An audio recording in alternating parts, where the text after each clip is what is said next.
Hey listeners, thanks for dropping in. I'm Christy. And I'm Melissa, and this is Buried Motives, where we dig deep into the details of some of the most gruesome Dirtbag murderers.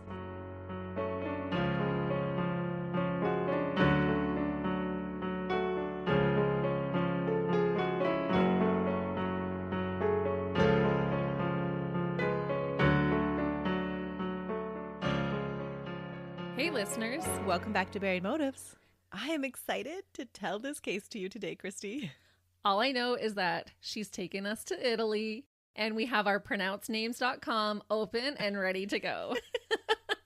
It's been a while since we've done an international case, and so I thought it was time that people got to laugh at me again. Names are hard to pronounce. They can be, especially when they're ones you're not so familiar with. But Melissa recently was in Italy, so I'm expecting you to do pretty well. This is a case that I actually found while I was in Italy. Oh, really? That is awesome. I'm excited about it. Well, I'm excited to hear it. But before we get into it, I want to ask you, Christy, how far would you go to protect your children? As far as I had to. Absolutely, right? Yep, no question. I think we all would. You don't mess with a mama bear. Not at all. Mm-mm. Today's dirtbag called on the forces of the supernatural to protect her children. Oh, I love this already. I was debating whether I should save this case for Mother's Day or if I should put it in with Halloween. Oh, I think right now in our spooky season is the perfect time for you to choose to do it. Well, I'm glad that you think that, because Leonarda Cianciulli believed that performing human sacrifices would ensure the safety of her beloved son from the ravages of war. Oh my goodness. And if she could make a little money on the side from the byproducts of her black magic, that was just bonus money. This is getting juicy already, I can tell. I'm not sure if you're profiting off of this. Is it really because you're offering the sacrifice to protect your children? Or that's just a convenient excuse? There are a lot of people that bring up that same point, that really, did she believe that she was just protecting her children? Or because she profited so much from her murders, was it more about the money? That's what I'm thinking so far, but I know absolutely nothing about what you're about to tell me. Well, the recounts that I'm going to share with you today come largely from retellings and excerpts from an autobiography where Leonarda herself tells her disturbing story. That is so interesting. Now, was she able to profit off of the book that she wrote? No, it was never published. Oh, okay. Because I know we've talked at length about how we feel about that. Which is not good. No, not approved. No. There have been some pretty big criticisms for Leonarda's recount of her crimes. Her autobiography was written for her psychologist to determine her sanity while in prison. So she had some vested interest in making the story not just our run-of-the-mill murder for money kind of stories. Oh, so she was trying to manipulate the psychiatrist to suggest that she was insane? Yeah, I think that she might have been trying to lean him in that direction. And that's why a lot of her autobiography focuses on the supernatural more than actually the money that she stole from her victims. Right. There are also several claims that the way she describes her soap-making formula are erroneous. But I've chosen to tell the story how Leonarda told it because that's what the courts accepted as evidence against her at the time of her crimes. And because her motives are intertwined with her view of the world. And while that view may not necessarily reflect what was actually happening at the time, it's still her vision and her reality and her story of what drove her to murder. Absolutely. And I always find that makes it extra chilling when we get to hear right from the murderer's mouth their point of view. Because like you said, that's their reality. That's what they believe. So Leonarda's story actually begins with her mother's story. It always does. Us poor moms get a bad rap when it comes to true crime. Mind you, we are biased with the cases that we're telling because usually people who grew up to be a dirtbag maybe had a skewed relationship with their mother. That is true. And this is definitely the case with Leonarda. Amelia Dinolfi was the daughter of a prominent family in Montella d'Avenilo in Italy. She was also very beautiful and had some really good potential for marriage. Sounds good so far. Unfortunately, after leaving a party in her teens, she was assaulted by a man, Mariano Cianciulli. It's rumored by some historical records that Mariano had purposely assaulted Amelia to secure a marriage with her. What a dirtbag! He was of lower social status and would never have been considered a potential suitor for her wealthy parents. But once she was assaulted by him, she was now damaged goods and had to marry him. Yeah. Oh my goodness. When the rape resulted in a pregnancy, Amelia's parents arranged a marriage with her rapist to avoid the scandal and save their daughter's reputation. And after Amelia's marriage, her parents pretty much disowned her because she was now of lower class and had dishonored them. Because she had to marry this dirtbag that they forced her to marry. Mm-hmm. Shame on them. Oh my gosh, I cannot even imagine as a parent doing that to your child. Wouldn't you want revenge for them, let alone, oh, here, go live with your attacker? I am so horrified already. It's going to set the stage for Leonarda's life. Aw. Amelia had to move into a hovel with a shared outdoor bathroom with Mariano in his hometown. And it was a huge shock to this young lady that was raised to be of higher society. Wow. So not a big surprise, the marriage was an unhappy one. Can you imagine growing up knowing that your dad raped your mom and that's why they had to get married? And it wasn't hidden from Leonarda at all. When she was born in April 1894, her mom didn't ever keep that fact hidden from her. Oh my goodness. Leonarda was a physical representation of the tragedy that her mother had endured. And she became the outlet for all of her mother's anger at the world and to what had happened to her. So she totally resented this little girl, Mm-hmm. which is so sad because it's not Leonarda's fault, but you can see how that would be so hard for her mother. Yes. Her father wasn't a refuge from her mother at all. For the short time that he was in their lives, he was a drunk. But Leonarda had very little memories of her father. He died from an infectious fever when she was very young. Her only true memory of him was of her mother spitting on his grave. Wow. Arrivederci, Papa. We don't need a guy like that in our life. Nope. So her mom tried to go back to her family. She thought that I'm not with Mariano anymore. My family will help me gain my status back. And they rejected her. No way. Mm-hmm. Amelia, after spending time in the lower circles of society and trying to find a way for herself, remarried a man that was willing to ignore Leonarda in order to access her pretty mother. Leonarda's life didn't improve very much after the marriage at all. While the family had money at times, it was quickly spent on keeping her parents happy. Leonarda was left at home to her own devices and neglected. And when there was an interaction with her mother, it was always negative.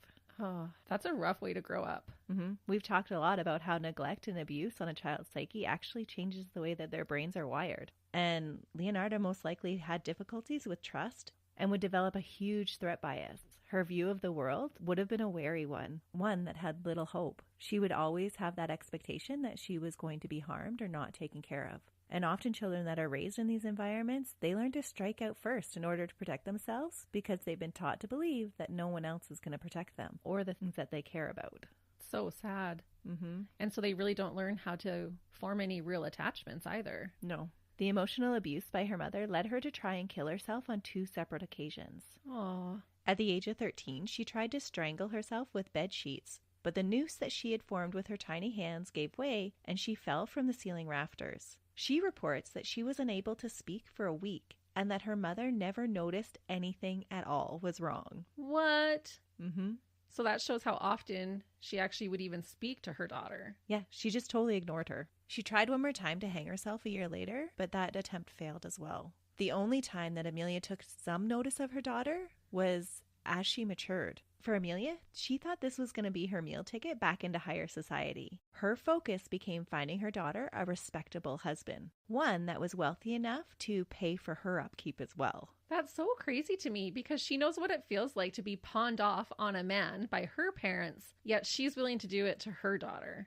It is true, but at the same time, I think we need to keep reminding ourselves of what time period this is. That was just what was done back then. That's true. And she's never really looked at Leonarda as her daughter. It's just been the rapist's daughter. She doesn't even regard her as really even a person. Ugh. It's just a pawn to be used for her. Right. According to Leonarda, her mother never even consulted her about any of her ambitions that she had for her future. And left to her own devices, as she had been all of her life, Leonarda started to look for a marriage on her own, knowing that the only way to escape her childhood home was to find a husband of her own.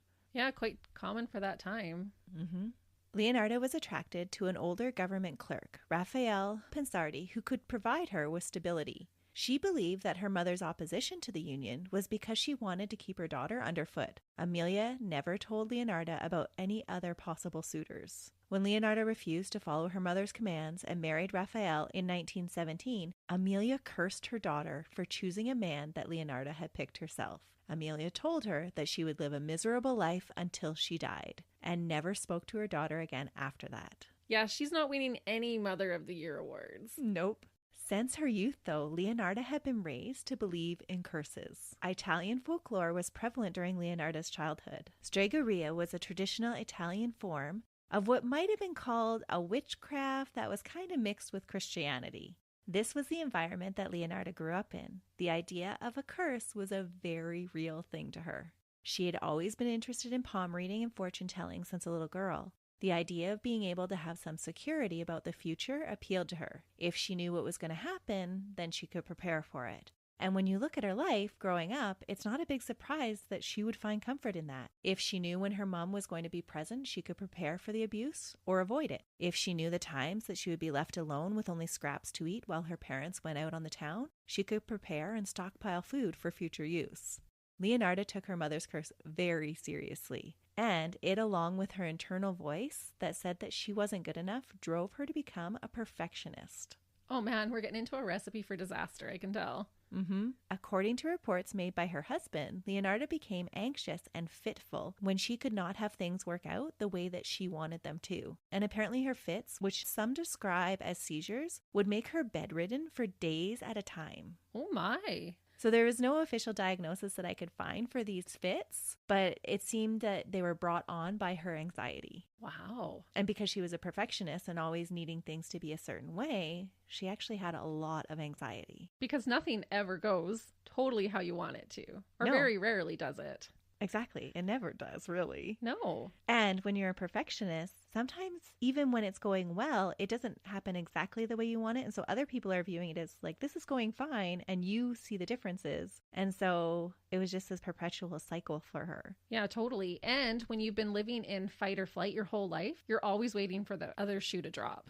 Nothing's ever quite perfect. No, you're always on edge. Which just led to Leonarda having even more anxiety. Interesting. And we know that our mental state totally affects our physical. Yeah. And so she would have these, what they called fits. And other people in modern day have kind of associated that to having like actual seizures where she would fall down and not be able to like move while she was having these fits. And so they think that it's some sort of seizure disorder maybe happening. Oh, interesting. In her early marriage, she attended a traveling Romani fair. Around the area where Leonarda lived, there was a large population of nomadic Romanis who promoted the belief in curses, palm, and tarot readings. After telling the Romani fortune teller about a curse that had been pronounced by her mother, the fortune teller tells Leonarda that she will live a long life of sadness and outlive all of her children. No way. Leonarda believed that this was confirmation of her mother's curse. Yeah, totally. Every time she burnt supper or could not complete her household chores to her standard, she believed that this was because her mother cursed her. Mom, did you curse me because I burned dinner last night? I honestly did. I don't know if you could smell it when you came in. No. I tried to make spring rolls. So much work, took so much time, and I burnt them. Oh, no. Maybe my mom cursed me. Maybe. I can't see your mom cursing you, though. No, I don't think so. But for Leonarda, she just thought that the curse was real, and that's why she struggled so much in her life. Leonarda had failed to become pregnant in the early years of her marriage, and this was like an ultimate failure to her because the thing she wanted most was to be a mother. She wanted the chance to be the perfect mother and make up for her own childhood. Aw. She finally got pregnant 3 years after being married, but it wasn't a joyous time. The pregnancy caused Leonarda's anxiety and her fits to increase, and sadly, she lost the baby. Again, to Leonarda, this was just another confirmation that the curse was real. Oh, man. You can see how she would think that, but then she's also going to be focusing on all the negative things in her life. With this first pregnancy, it really sounds like it was a self-fulfilling prophecy. That she was just so anxious that she wouldn't be able to carry the baby, that her anxiety increased, and then she actually had seizures that caused her to fall and lose the baby. Oh, that is so sad. In 1921, Raphael and Leonarda moved to his hometown in Lauria in modern-day Potenza. In Raphael's hometown, for a short while, Leonarda's health improved. With the stability and support of his extended family, Leonarda gave birth to their first child in 1922, Giuseppe. This little boy would be the apple of his mother's eye. Aw. But as it frequently does with new mothers, Leonarda's anxiety returned, and so did her seizures. Her constant worry about Giuseppe's health and providing for his future was just too much for her. Her failing health and Raphael's struggles to provide for his family were proof that, again, her mother's curse would stop her family from being healthy and prosperous. That would be really tough because as a first-time mom, you worry so much anyways. But then to believe the words that have been said to you about how you're going to outlive all your children, I just can't even imagine that extra stress that would put.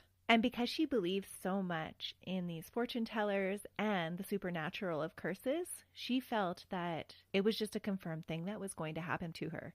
And it actually is hard to dissuade that belief because Leonarda would get pregnant another 15 times during her marriage to Raphael. She would have 2 more miscarriages, and 7 of her children would die before the age of 3, and 3 more died before they reached adulthood. No way. Only 4 children would remain out of the 14 born alive.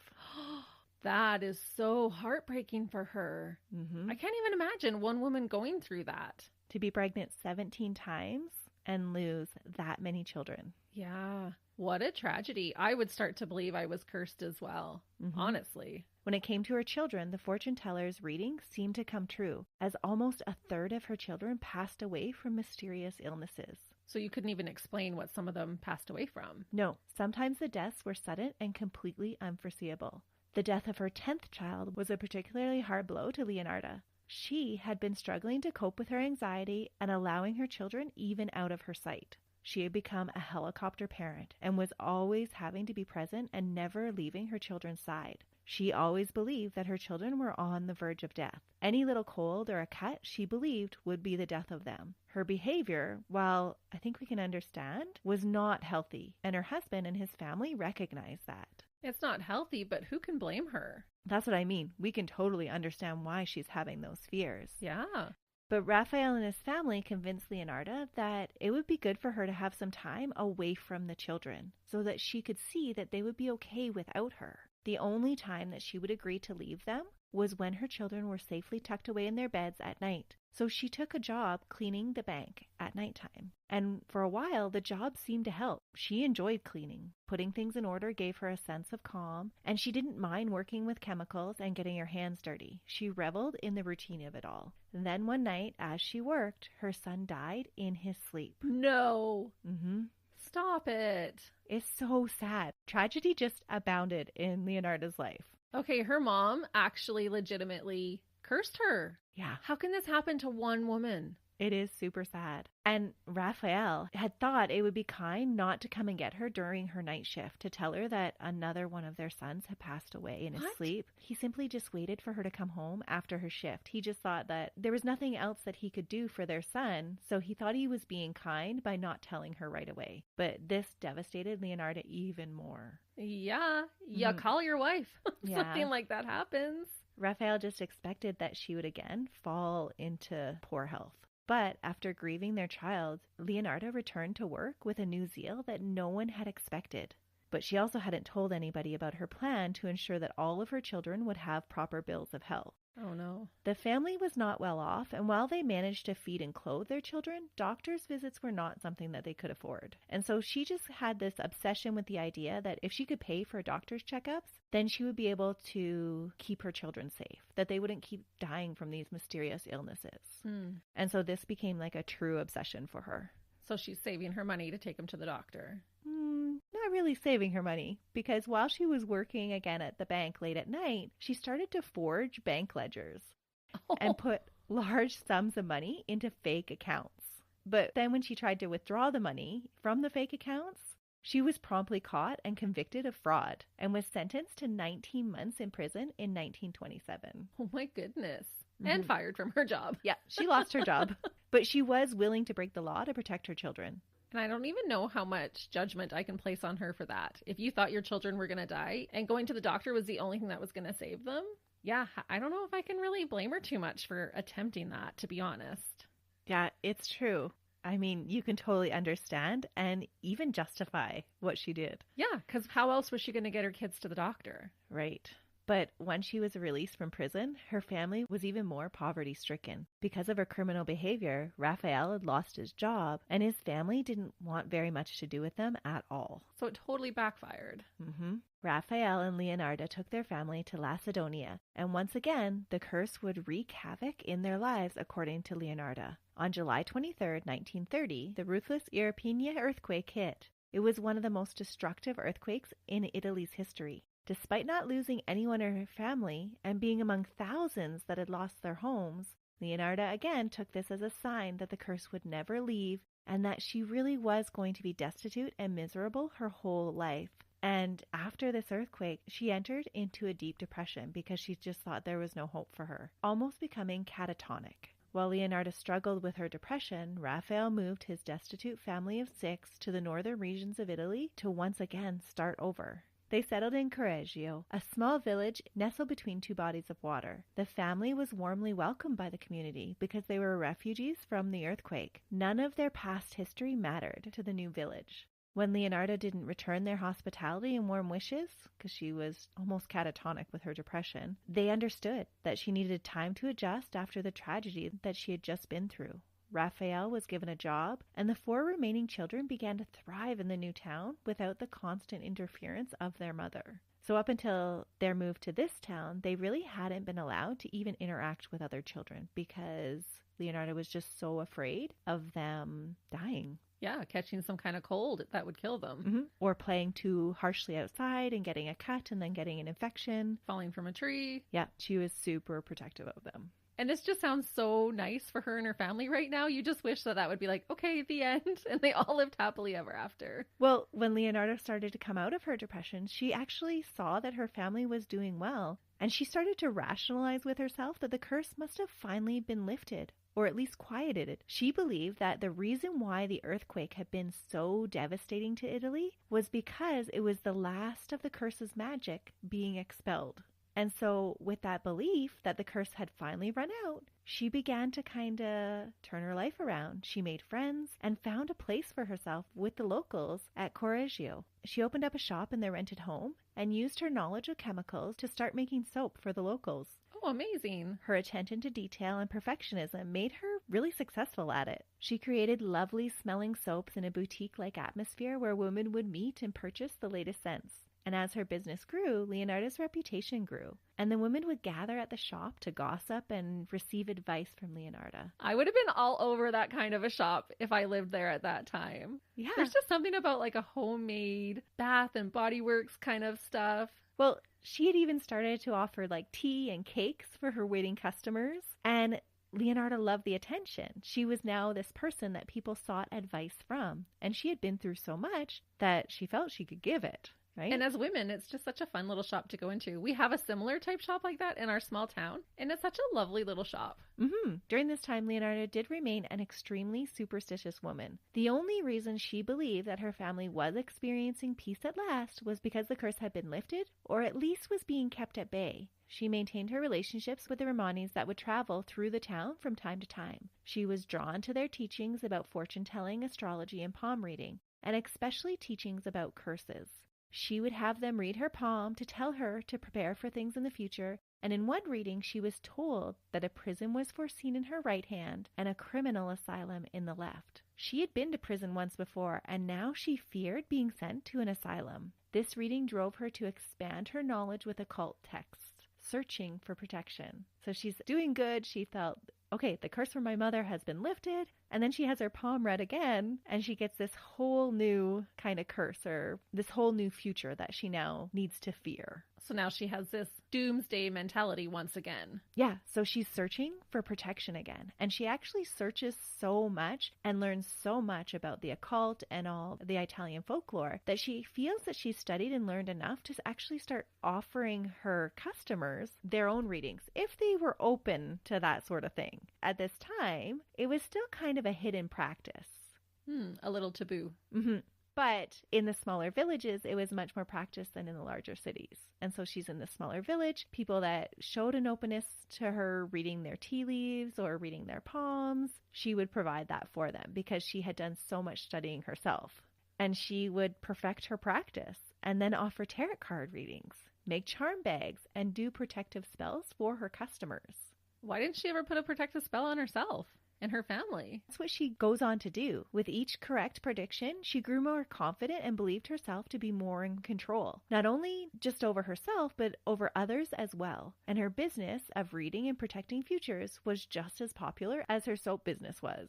True to her nature, if she was going to be a clairvoyant, she wanted to be the best. So she studied and practiced a lot. With her knowledge, she gained even more confidence that there had been a curse on her, which pushed her even more to study protection spells for her family. And her belief in superstition isn't that surprising given the time or the mind's need to make sense of things that really just don't make any sense, like all the tragedies that Leonarda had experienced her whole life. Without a logical reason why those things had happened, Leonarda chalked it all up to magic and studied even more to know how to control that magic to stop the tragedy from ever happening again.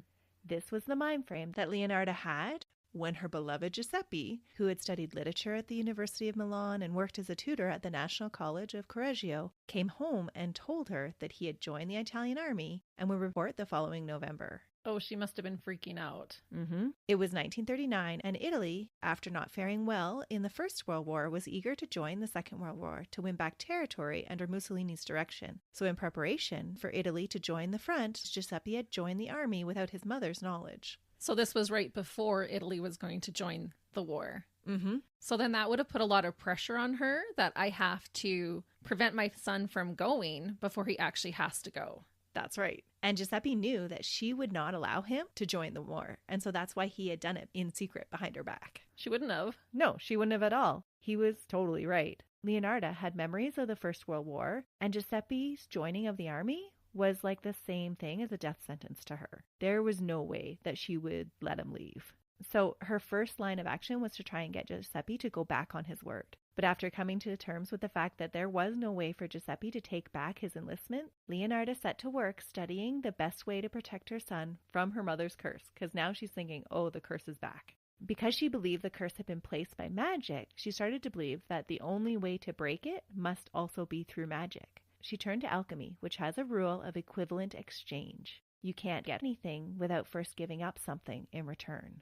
If she wanted to save Giuseppe's life, she would have to sacrifice one. Oh, no. Leonarda tells in her memoirs that this was a big decision for her. It wasn't a decision she took lightly. She was actually a really squeamish person, not even able to kill her own chickens. Like, even though it was cheaper at the time to purchase your chicken and just slaughter it yourself, she couldn't bring herself to do that. So she would purchase them already butchered. Oh, man. I can see where this is going, and it's not going to be good. No. So she claims she wasn't a murderous person, but as a mother, she would do what she felt needed to be done. In her journal, she records, "I can't bear the loss of another child. Almost every night I dream of small white coffins of those others, swallowed one after the other by the black earth. That's why I studied magic. I read books that talked about palmistry, astronomy, spells, hexes, spiritism. I wanted to learn everything about spells to be able to neutralize them." Ooh, that's super creepy. But I totally believe that that was where her mindset was at the time. Absolutely. That's what spurred her on to be studying the supernatural. Yeah, I can see how she would have felt that way. She devises a plan that was very methodical that would allow her to maintain control over Giuseppe's future and neutralize any threat. The candidate that she chose for the sacrifice was Faustina Seti. Faustina was an elderly spinster woman who had been visiting Leonarda for over a year in hopes of finding a husband. Her efforts, much to the amusement of the local gossip chain, had been in vain. At her advanced age, it was considered pretty ridiculous that she would even try to obtain a marriage match. Yet she remained hopeful, and that's what brought her to Leonarda's soap shop, searching for love. Oh no. So she's going to prey on an elderly, lonely woman. Leonarda used this poor woman's desire for a husband as a ruse to cover up her own murder. Over a few months, through a series of fake letters, Leonarda convinced Faustina that she knew of a wealthy older gentleman that was looking for a woman just like her. The only catch was that the man lived far away in Pola, and that he didn't want his family learning of this union, so she wasn't to tell anybody. Faustina was so thrilled with the suitor's letters and the prospect of marriage that she didn't give it a second thought. She just sold her home and dyed her hair for her new mate. Oh no. This just makes it extra cruel that she's playing on her heartstrings to lure her into murder. One morning, late in 1939, Faustina came to the soap shop to bid Leonarda goodbye. While she was there, Leonarda convinced her that it would be wise for her to write some letters and postcards to her family and friends so that they would not be worried about her. Leonarda encouraged her to mail them once she had arrived in Pola and was happily married. By that time, she would know for sure that she was happy and that no one would try to intervene or stop her. The two toasted with a glass of wine, Leonarda's a fine local vintage, and Faustina's heavily drugged. With her victim now subdued, Leonarda came up from behind and took an axe to her head. No, an axe. That's such a gruesome way for someone who's squeamish about murder. The blow was fatal. Yeah. She dragged Faustina's body to the small room off the kitchen and there dismembered her into 9 pieces and hung them with basins underneath to catch the blood. Is she gonna make soap out of her? Uh-huh. Oh no. Yeah. Just when you said she profits and she has a soap company. With Faustina, she's at least gonna try to do that. While waiting for the blood to drain, Leonarda went about cleaning the kitchen of blood splatter and hiding Faustina's belongings in the house. So once drained of blood, she threw the pieces that had once been a kind, elderly woman into a large pot that she used to make soap and added 7 kilos of caustic soda and left it on the stove to boil. While it was rendering, she dried the coagulated blood in the oven and then ground it into a powder. She mixed that powder with flour, sugar, chocolate, milk, and eggs, and margarine, and made lots of tea cakes, which she then fed to Giuseppe. To her son to save him. Leonarda believed that for her protection spell to work, she had to have her son consume the blood of a person that was offered in his stead. So she made it into little cakes for him. She was not put off by trying some herself, especially because she knew she had to critique her work. She later said that she found the cakes a little dry, but not awful enough that she wouldn't offer them to company, which she did in the days that followed. Oh my goodness. Adding blood to baked goods or cooking was a common practice in Italian folklore, and there is still some cookbooks today that call for it as an ingredient. What? But animal blood? No. Human blood? Yes. There's this whole mother-in-law one recipe that is very interesting. How to get your mother-in-law to like you. Feed her blood? Human blood? I'm like bewildered. Yeah. Along with Leonarda's belief that the blood that was ingested would protect Giuseppe from any internal harm, she also believed that he would need something that could protect him from external harm. She believed that if she could make a soap out of the rendered fats from the human sacrifice, that he could clean his body and that it would spread the protection over every part of him. This is where Leonarda's plan failed. Faustina had been a slight woman, and in Leonarda's words, the mixture on the stove had turned into a thick, dark mush, and not something that she could make soap out of.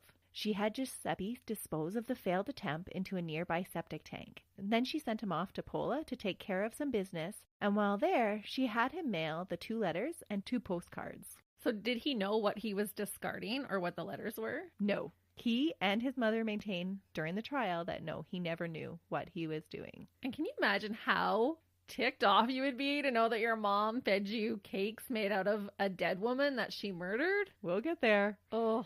After Faustina's murder, Leonarda was even more obsessed with protecting Giuseppe. She's a perfectionist. She needs to try again. While she had collected 30,000 lira from Faustina's belongings and life savings, she had failed to create a perfect protection spell for her son.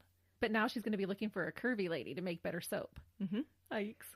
To gain the protection that she so desperately needed, she started researching why the spell had not worked and came to the conclusion that the sacrifice was not a suitable replacement for her beloved son. She would need to try again. But how does she know it doesn't work? Just because the soap didn't work? Yeah, so she didn't have anything to rub all over the outside of him. Okay. Her next victim was Francesca Soavi. She was a middle-aged widow that was in need of a way to support herself. She had previously been a school teacher, but after the death of her husband, had struggled to find a way to support herself. She came to Leonarda looking for help. Leonarda told her that a job awaited her in northern Italy, a teaching job at a private all-girls school. Again, the only catch was that no one could be told. The headmaster wished for the location of the school to be kept private to maintain the confidentiality of the students.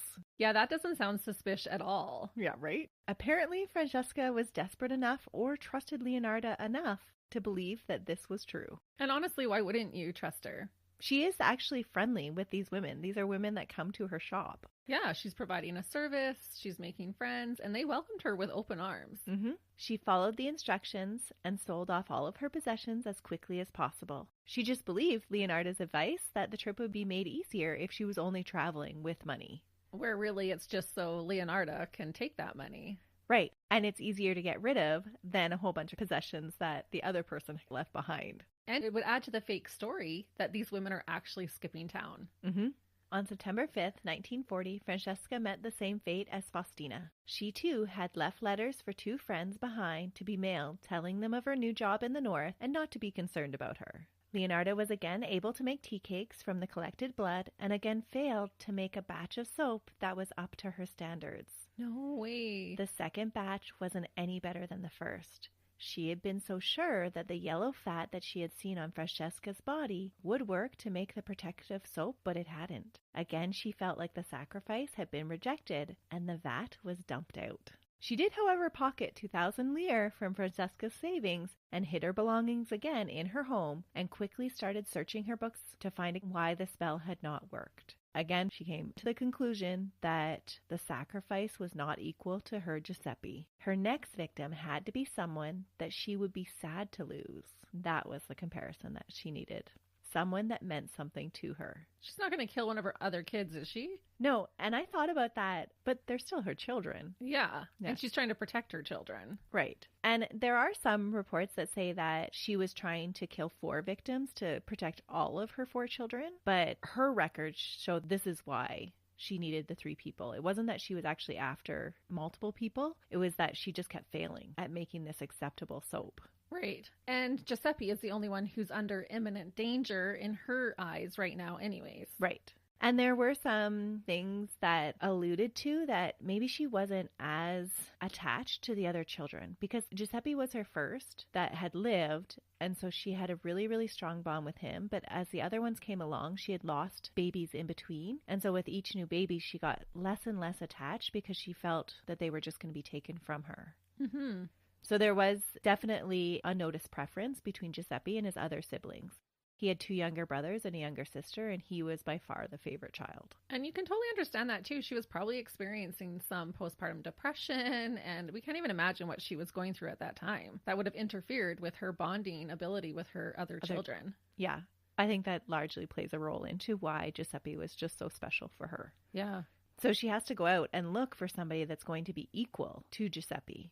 Virginia Cacioppo was a former soprano opera singer who had come to live in the village when her career had taken a downward turn. Because of her fame, at first she was Leonarda's rival for the attention of the locals, but the rivalry soon turned to friendship and mutual admiration. Virginia was a kindred spirit, a kind and loving one that Leonarda would truly miss.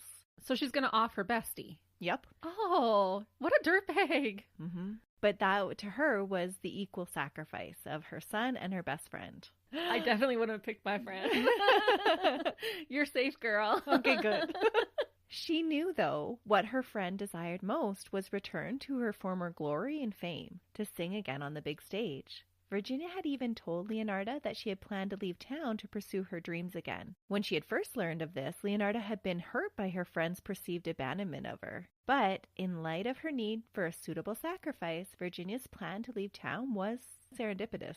Well, that makes me almost feel like it's not really the equal sacrifice because she knows her friend's leaving anyways, so that's just kind of convenient. It's convenient, and I can actually see the hurt playing into it too, because she's leaving her, right? Yeah, so it's a little spiteful or a little revenge. You're leaving me anyway, so you're going to be my next victim. Because if I have to be without you, I might as well protect my son while I'm doing it. Yeah, I think there were a little bit of ulterior motives with this one too. But Leonarda had to make sure that the leaving was on her terms so that she could cover it up properly.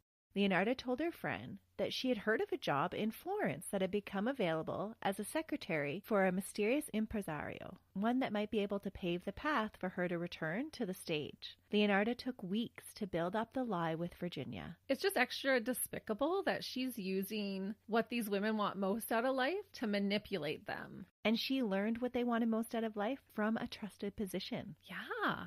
Like the others, Virginia was instructed to tell no one. This time, Leonarda said the secrecy was because of the way that she had obtained the information. So there were some rumors that she had obtained the information through like a sordid love affair. On November 30th, 1940, Virginia came to her friend's soap shop to say goodbye. There, like the women before her, she wrote her letters and met her end. This time, both the cakes and the soap were of sacrificial quality. Leonarda attributed it to Virginia's fine white fat. Of the soap, she said that it was the most acceptable creamy soap. And of the cake, she claimed that they were better than the others, saying that that woman was really sweet. Oh, that gives a whole new meaning to she's such a sweetie. But now this will reiterate to her that it had to be an equal sacrifice, and that's why it worked. Yeah, it just reinforces her belief in all of these superstitious acts and the magic that she feels that she's performing.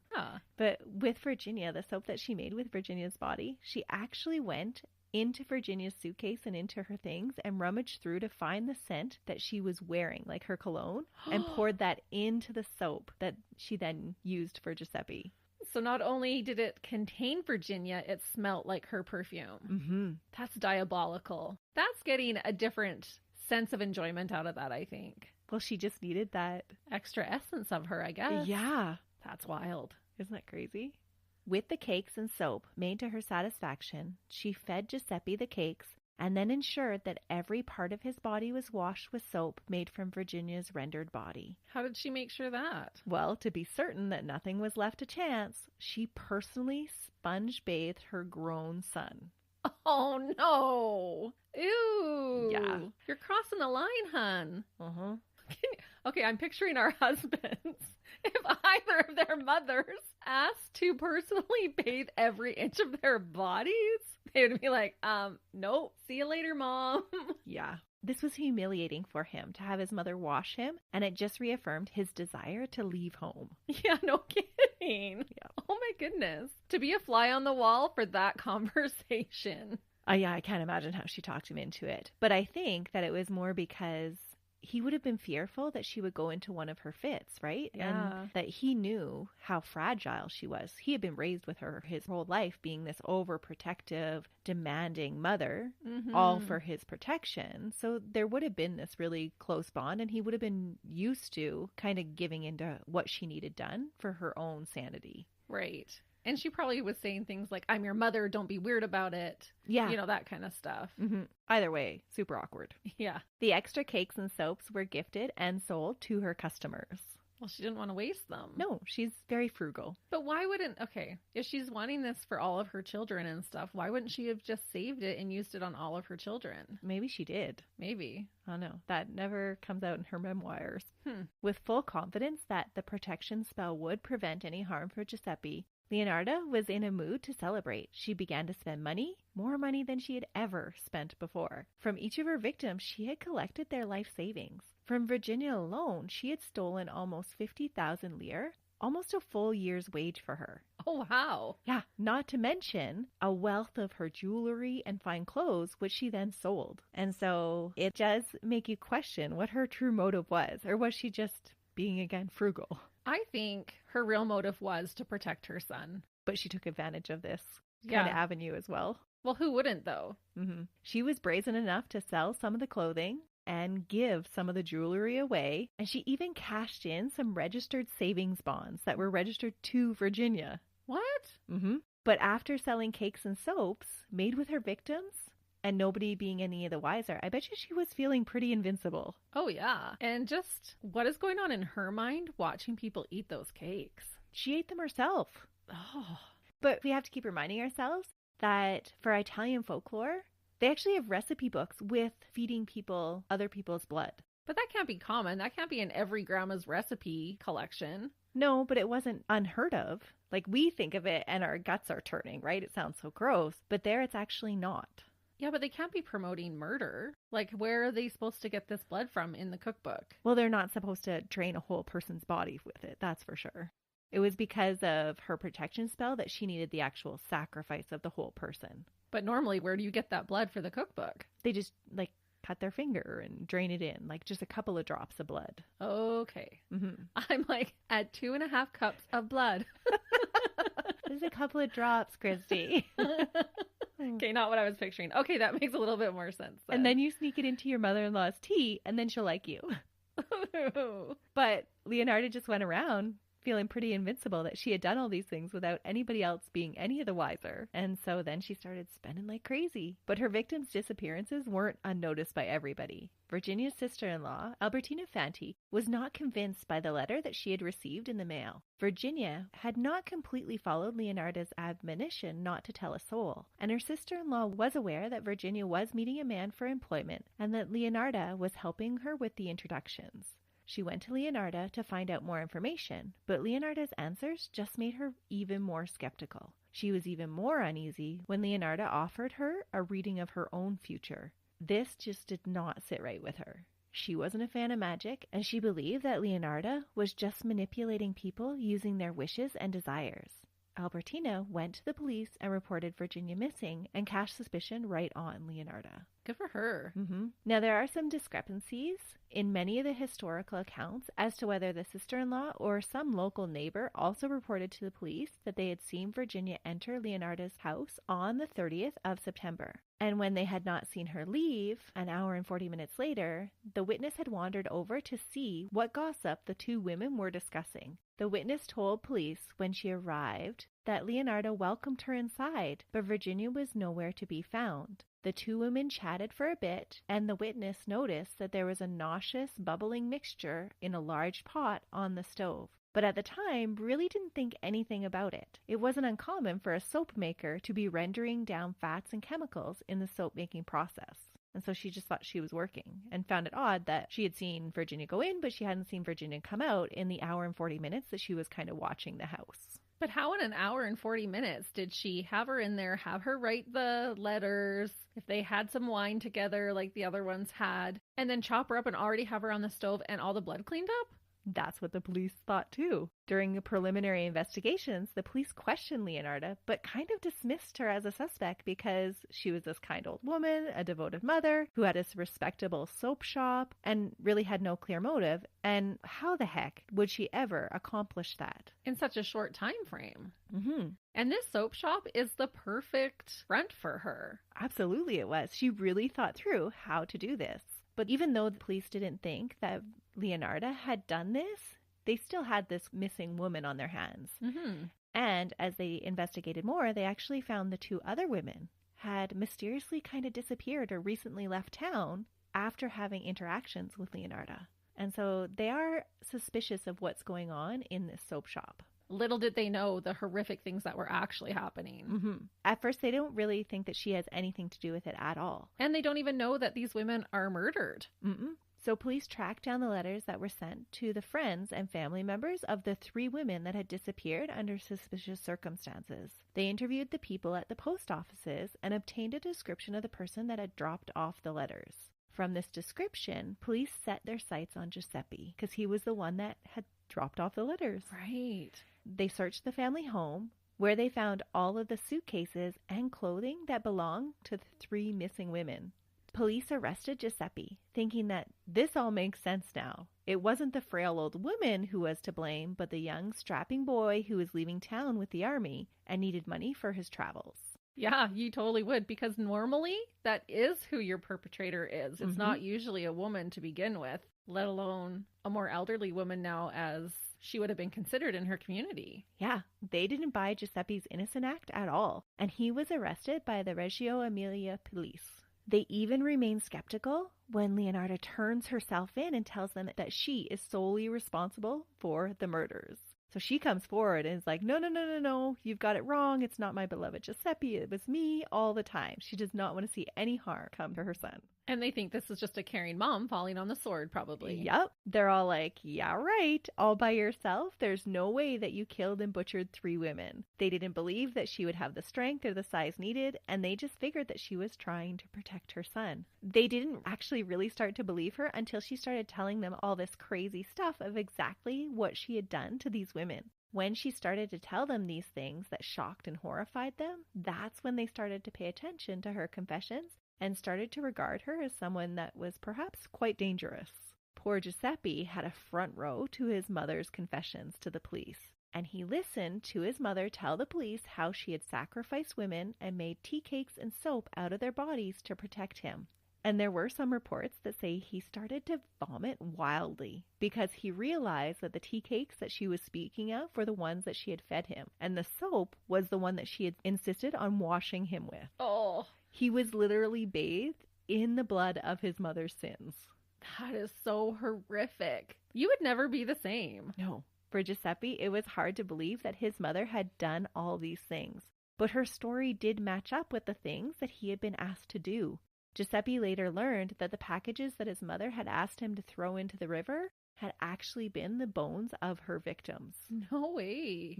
So he had participated unknowingly. Leonarda was incarcerated when she confessed, but her trial didn't start until 1946 because of World War II. Italy, along with the rest of the world, was a little preoccupied. And did Giuseppe serve? While awaiting the trial, the police continued to collect evidence against her. They tracked down the clothing and jewelry that she had sold and the registered bonds that she had cashed in. Raphael tried to be supportive to his wife during this time, but it would prove too much for him. The town shunned him and he turned to drinking. He died shortly after this ordeal. Oh yeah, I kind of forgot about him. Where was he during all of this? He didn't notice any of this stuff happening either? He was out doing his own thing, working his own job. There were some reports that he was maybe a little bit of an alcoholic and not around much. And he probably was just looking at it as, oh, that's Leonarda's women's work. She's working on her soap stuff. That's boring. That's her thing. During the trial, prosecutors still had a hard time believing that Leonarda had worked alone and attacked her confession, saying that she had lied because caustic soda could not have been used in the way that she described. But Leonarda was adamant about her procedure and laid it all out for the court again, exactly the same way that she had laid it out for the police. They continued to lay suspicion on Giuseppe, and this angered Leonarda enough that she challenged them to let her prove that she was capable of dismembering a body by herself without Giuseppe's help. Her ability was proven with a demonstration at the local morgue. They let her chop up a body. With all of her research and practice, Leonarda proved that she could dismember a body in 12 minutes. Holy cow. 12 minutes? Yep. So not only could she do it, she could do it better than any man in that town. Yeah. And that hour and 40 minutes that witness had saw Virginia go in, that timeline was just concretely established then that yes, absolutely, she could have sat with her, killed her, dismembered her, and had her in a pot by the time the witness came around. Yeah, that only took her 12 minutes. Can you imagine the police going to that family of that body in the morgue? Can we get your permission to let this suspected murderer chop up your loved one's body just so we can time her and see how well she can do it? Or back then, did they even ask for permission? I doubt they even asked for permission, but I'm fairly certain that it was like an unclaimed body that they used. Even still, that's so disrespectful. But it wasn't somebody that they knew whose body it was. Or maybe someone who was going to be cremated or... Yeah, maybe. I don't know. Sorry, I get hung up on those little details sometimes. Yeah, like whose body did they actually use? So crazy. But that's what they let her do. During the trial, she would go on to answer questions openly about the reasons why she had committed the murder and did not try to hide any of the details. She showed no remorse for what she had done. To her, her actions made complete sense and were 100% justifiable to save her son's life. I think she really believes that. Oh, she totally 100% believed that. Yeah. Leonarda was found guilty after just 3 days of trial. During the proceedings, Leonarda's behavior had progressively deteriorated, and right before the judge's eyes, she seemed to be becoming unhinged. She was proudly declaring her control over the fates to protect her child from curses. Yeah, that's so wild. It was determined by the examining physicians and the judge that she did suffer from some sort of mental illness that had driven her to murder. So for her sentence, on top of the 30 years that she was to serve in prison, she was also sentenced 3 years in an asylum at the end of her prison sentence.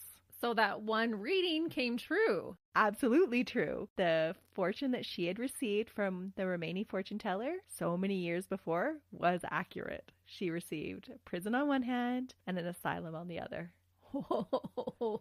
Just gives you the creeps, doesn't it? It totally does. And I don't know, maybe that was a self-fulfilling prophecy, right? Because when she received that prophecy or that fortune telling, she then started again. How do I protect myself from this? Right. And that drove her even more into her research and her studying, which is where she found the alchemy connection of offering the human sacrifice to save her son. And so maybe it was self-fulfilling, but it did happen. Either way, it is very creepy, like you said. Yep. During her time in prison, Leonarda thrived. The structured environment was predictable and comforting for her. Because of her crime, she was notorious and sought out by the other inmates because of her ability to tell stories, read palms, and bake really delicious things. I would not be taking anything from her. I'd be like, no, girl, I'm good. No, thanks. Leonarda just enjoyed the attention so much. Yeah, I bet. Mm-hmm. Well, she had never really received that her whole life. No. In her reflective time during her incarceration, she wrote a 700-page autobiography called The Confessions of an Embittered Soul, complete with recipes that are still now regarded by top Italian chefs as the most historically accurate baking techniques of traditional Italian dishes. Wow. So she was good at her craft, just minus the blood. That's right. She was a perfectionist, and so she really was good at the things that she tried to do. Huh. So do I need to get a hold of some of these recipes for the cakes that I make? No blood cakes, Christy.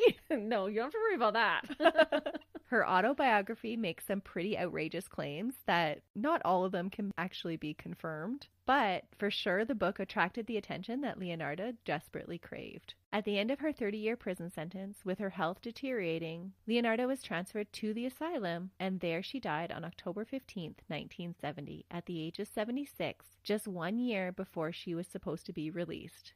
She died in her sleep. Physicians reviewing her cause of death found small brain bleeds that they believed to have been caused from caustic soda vapors.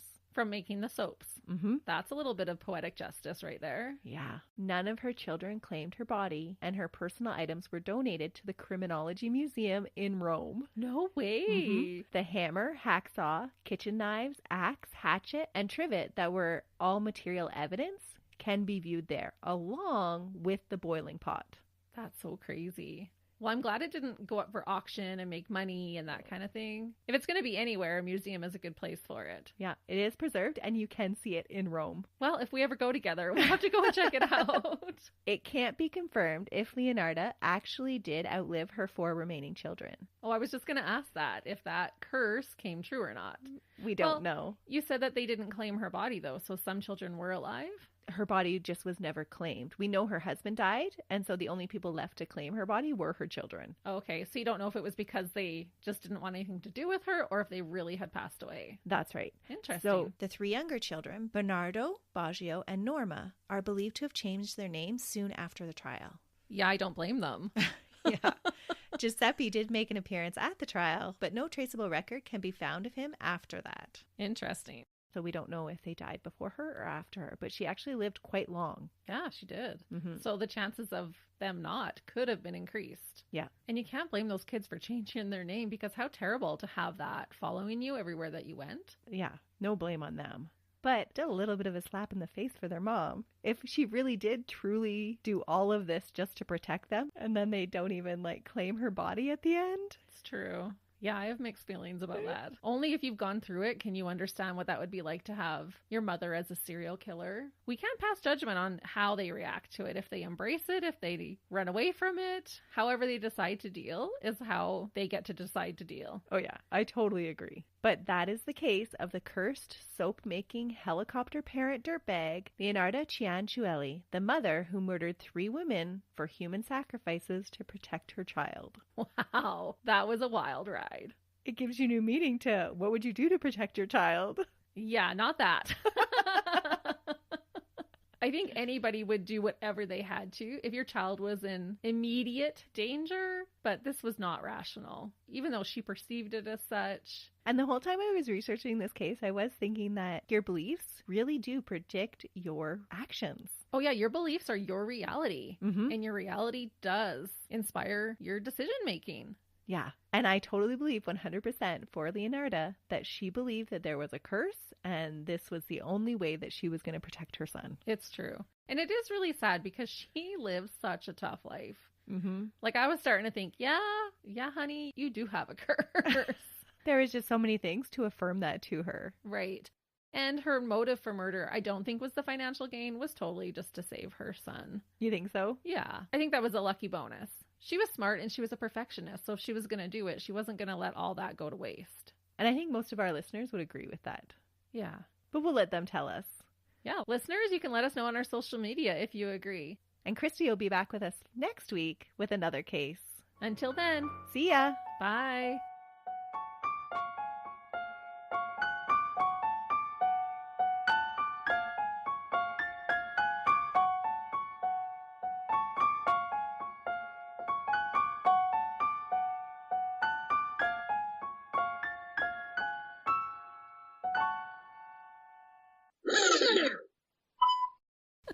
I waited till Melissa put a chocolate in her mouth to start recording. I have no self-control when it comes to chocolate.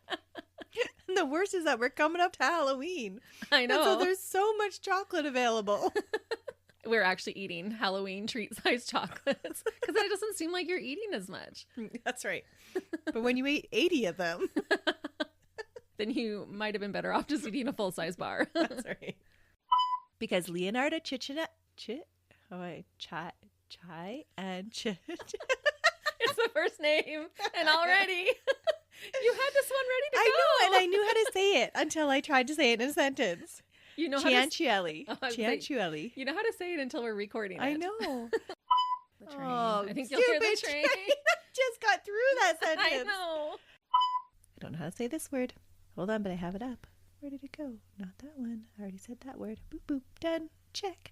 That was her whole brain sequence out loud. If you ever wanted to know the inner workings of Melissa's brain, you just witnessed it. With bread sheets. We are in Italy.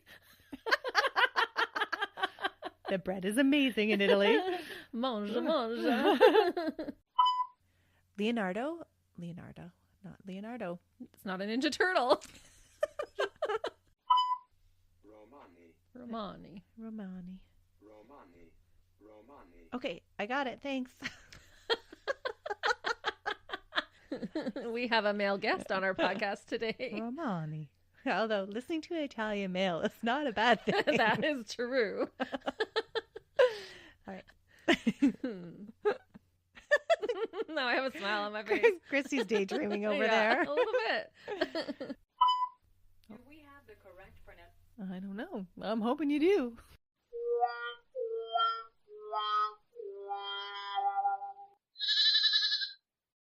Another Sound Off Media Company podcast.